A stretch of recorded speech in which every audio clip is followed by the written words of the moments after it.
Il était une fois le monde face au coronavirus. Nous sommes le 18 mars 2020, un moment historique. Aujourd'hui, le monde est en guerre mondiale contre un virus nommé Covid-19. Cette pandémie frappe à l'heure où je vous parle le monde entier. Elle remet en cause tous les acquis de l'humanité.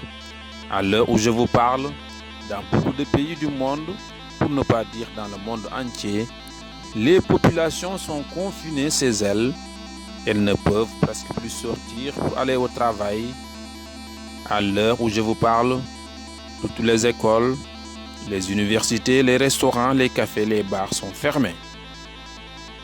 Les rassemblements sont annulés, y compris sportifs. À l'heure où je vous parle, tous les vols sont annulés. De nombreuses frontières sont fermées. À l'heure où je vous parle, l'humanité est dépassée car aucun vaccin n'est pour le moment trouvé pour endiguer cette pandémie. À l'heure où je vous parle, Covid-19 qui est apparu d'abord en Chine où il a fait des milliers de morts s'est propagé à travers le monde comme une traînée de poudre et poursuit sa conquête mortifère du monde. Et il laisse partout sur son passage des milliers de morts. Le coronavirus a fait au total 7 957 morts et on dénombre à ce jour presque 200 000 personnes testées positivement.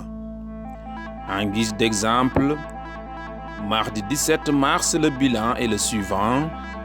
En France, 7 736 cas confirmés mardi soir, 175 décès, soit 1097 nouveaux cas et 27 morts supplémentaires en 24 heures.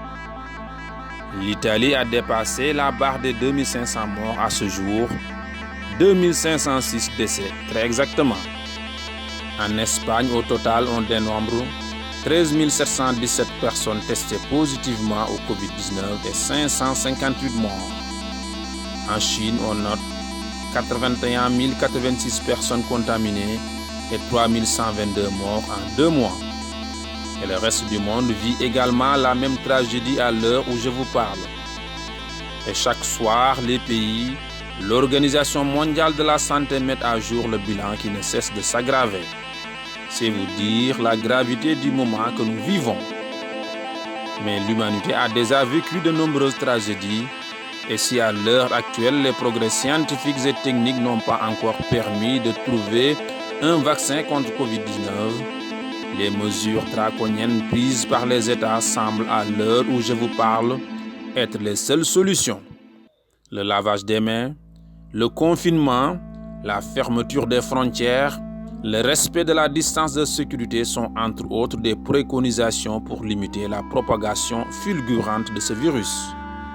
Mais vous l'avez compris, vous qui vivez ce moment historique, connaissez tous les faits que j'annonce et dont l'issue est incertaine pour chacun de nous. Le seul espoir est que chacun de nous peut sauver des vies en restant chez lui et en respectant méticuleusement les consignes données par les autorités sanitaires et politiques pour éradiquer ce fléau à l'heure où je vous parle. Et demain, dans 1 an, dans 10 ans, dans 100 ans, l'histoire parlera sans doute de Covid-19 comme elle nous parlait de la Première Guerre mondiale, de la Seconde Guerre mondiale, d'Hiroshima, de Nagasaki, de la peste et de tous les malheurs qui ont frappé en un moment l'humanité. La seule différence, c'est que nous, notre génération qui avons beaucoup appris de ces fléaux sans les avoir vécus, nous vivons à l'heure où je vous parle cette tragédie avec pour bon nombre de personnes l'angoisse liée à l'incertitude, l'angoisse de survivre, l'angoisse de perdre un ami, un parent. Covid-19, l'humanité qui a toujours vaincu tant de catastrophes, te vaincra.